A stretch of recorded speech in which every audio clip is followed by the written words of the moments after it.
how important the aspect of religion is, but there's, I think, an overwhelming majority of Iranians who believe that the only way we could have a democratic system is an observance of clear separation of religion from government. We could have our faith if we choose to have. It is not inconsistent with being secular in terms of politics. That's the big lesson learned, because until our countrymen did not experiment directly religious governance, it's a little bit like Europe at the Inquisition period and what happened after.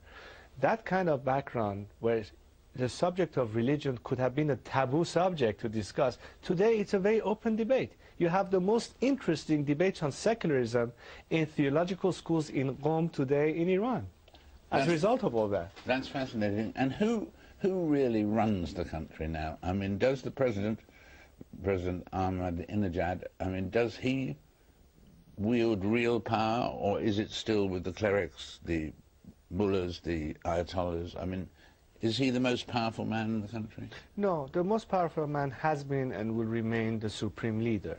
That's ultimately the final decision maker and the person as an unelected official that has the final veto on anything that has been decided or legislated.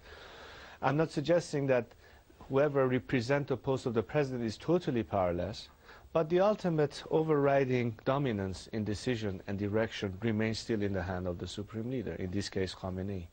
Still in his hand. And how could he be overthrown peacefully? Well, clearly, these kind of regimes will not voluntarily slip away. They have to be pressured into ultimate submission and ultimate collapse. I think it's the classic case of whether we could, by means of, shall we say, civil disobedience as a method. Gandhi did it in India, Mandela saw it in South Africa, many Latin American countries went through it, recently in Eastern Europe, Serbia with Milosevic, the Ukraine, and what have you. I don't think Iran is a breed apart when it comes to certain methods of civil disobedience that avoids violence, is not brutal, and doesn't require outside intervention. But I'll be the first one to tell you, in full honesty, having studied the case and history of so many civil disobedience movements, it will not be able to do it all by itself without some kind of international support. Which is why I think there has to be some kind of a coordination between whatever the world is doing today in terms of its foreign policy, including the politics of sanctions, for instance, such as UN resolutions and what have you, and couple it with the empowerment of people within Iran as a pressure point that could tip the scale in favor of a peaceful movement of change rather than a violent confrontation. Do you think, Reza, that in your lifetime you'll make it home again to Tehran? You know, it's funny you ask me this, David, because in the 1980s, I was thinking to myself, I doubt if in my lifetime I will ever see the crumbling of the Berlin Wall. And yet it happened very fast. Right. So I've never lost hope of the fact, not just for me, mind you, there's so many millions of Iranians who are now, some of them forced to live in exile, like myself, who are dreaming to return to their home. That's where we belong. And that's the entire raison d'etre of my activities. I have a duty as an Iranian to my country. I don't care where I end up. I would love to be back home. That's where I belong. I like to wake up in the morning and see the Alborz mountain again. I'm tired of seeing the forests of Maryland, for God's sakes. I want to be back home. But most importantly for me is for my country to be free. It's for Iranians who deserve so much more than what they have right now in terms of their civilization, their culture, a nation that has proven itself so capable and has contributed so much to humanity.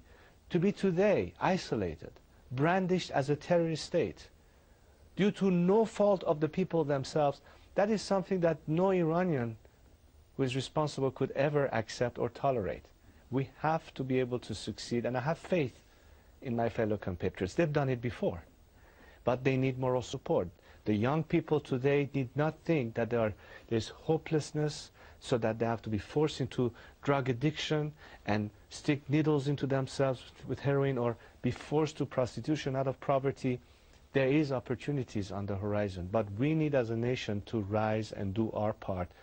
I'm pretty confident that the world could not possibly turn their back on such an appeal, because it's a matter of conscience, it's a matter of moral responsibilities as well. And I hope that to see this more and more pervasive in the conduct and attitude of so many different free countries, nations, and governments as they tackle the Iranian problem to factor in the issue of the Iranian people and human rights and democracy, and not just focus on the nuclear issue, for instance, yes, or terrorism do issue. you think, I was going to ask you, do you think that Iran, the regime, has nuclear weapons, or is just on the way there? This latest report that has come out recently about, I'm sure you saw it too, is reshaping the entire time frame that some of the pundits and experts were predicting in terms of when, in fact, Iran's nuclear capability might lie.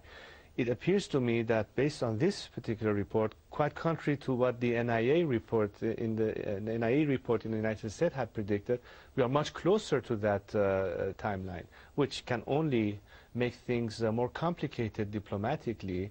And again, the prospect of confrontation may once again rise, which is something that concerns me, because at any cost I would like to see that scenario be avoided. Reza, thank you very much. Well, now from gang leader of the Pink Ladies in Greece to the First Lady in the West Wing. That's a description of today.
شتابان کنیم ولوله در ولوله باران کنیم جنگل و شهر و ده و کوه و کمر از نفس خویش شکوفان کنیم دانه هر گل که تو پرپر کنی باز بکاریم و دو چندان کنیم پای بکوبیم و براریم دست خنده زنان ترک سر و جان کنیم خنده زنان ترک سر و جان کنیم حرکت از این بیش شتابان کنیم ولوله در ولوله باران کنیم حرکت از این بیش شتابان کنیم ولوله در ولوله باران